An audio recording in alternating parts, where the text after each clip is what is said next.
Ayon sa Global Firepower Military Ranking, ang Iran ay kabilang sa mga pinakamalalakas na bansa sa mundo pagdating sa military capability. Sa mahigit 140 na bansa na sinusuri sa buong mundo, nasa ika-16 na pwesto ang Iran na nagpapakita na isa itong seryosong puwersa sa global military balance. Sa gitna ng tumitinding tensyon sa Middle East, nananatiling isa ang Iran sa mga bansang may malaking impluensya sa seguridad at geopolitics ng rehiyon. Sa loob ng maraming taon, pinalakas ng Iran ang kanilang military kahit na nahaharap sila sa matitinding sanctions mula sa ibang bansa. Hindi man kasing laki ng budget ng ilang malalakas na militar sa mundo, nakabuo pa rin sila ng mga teknolohiya na kayang makipagsabayan sa modernong digmaan. Isa sa pinakamahalagang bahagi ng kanilang lakas ay ang ballistic missile program. Ayon sa mga defense analysis, isa ito sa pinakamalaki at pinaka-diverse sa buong Middle East. May ilang missiles ang Iran na kayang tumama sa target na hanggang 2,000 kilometers ang layo. Kaya nitong maabot ang maraming strategic location sa rehiyon. Dahil dito, nagsisilbi itong isang mahalagang deterrent o panakot laban sa mga bansang maaaring umatake sa kanila. Bukod sa missiles, malaki rin ang papel ng drones sa kanilang military strategy. Ang Shahed series drones ng Iran ay naging kilala sa iba't ibang conflict sa mundo.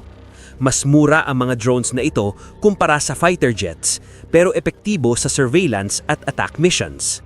Ipinapakita nito na kahit hindi pinakamalaki ang military budget ng Iran, nagagawa pa rin nilang mag-develop ng mga armas na praktikal at epektibo sa modernong warfare. Isa pang usapin na matagal nang binabantayan ng mundo ay ang nuclear program ng Iran. Ayon sa mga ulat ng International Atomic Energy Agency o IAEA, may uranium ang Iran na na-enrich hanggang 60% purity.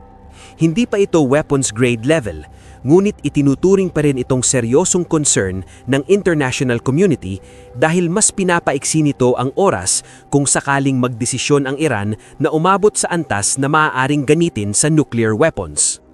Ngunit lalo pang uminit ang sitwasyon noong February 28, 2026 nang magsagawa ng malawakang strike ang United States at Israel sa Iran.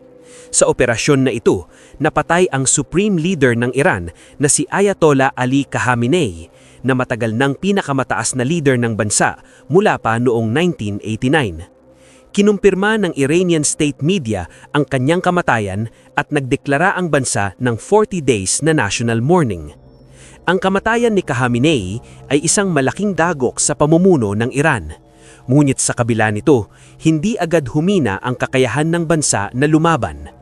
Ilang araw matapos ang strike, nag-launch ang Iran ng retaliation gamit ang missiles at drones laban sa mga target na may kaugnayan sa United States at Israel sa rehiyon. Ipinapakita nito na kahit mawala ang isang leader, patuloy pa ring gumagana ang kanilang military structure at command system. Malaki ang papel dito ng Islamic Revolutionary Guards Corps o IRGC na isa sa pinakamakapangyarihang military organization sa Iran. Sa kabuuan, ang kapangyarihan ng Iran ay hindi lang nakasalalay sa iisang tao. Nakaugat ito sa kanilang malaking missile arsenal, drone technology at malawak na military network na nabuo na sa loob ng maraming dekada. At sa gitna ng patuloy na tensyon sa Middle East, ipinapakita ng Iran na handa silang ipagtanggol ang kanilang bansa at ang kanilang impluensya sa rehiyon. Kahit pa humarap sila sa presyon mula sa ilan sa pinakamalalakas na kapangyarihan sa mundo.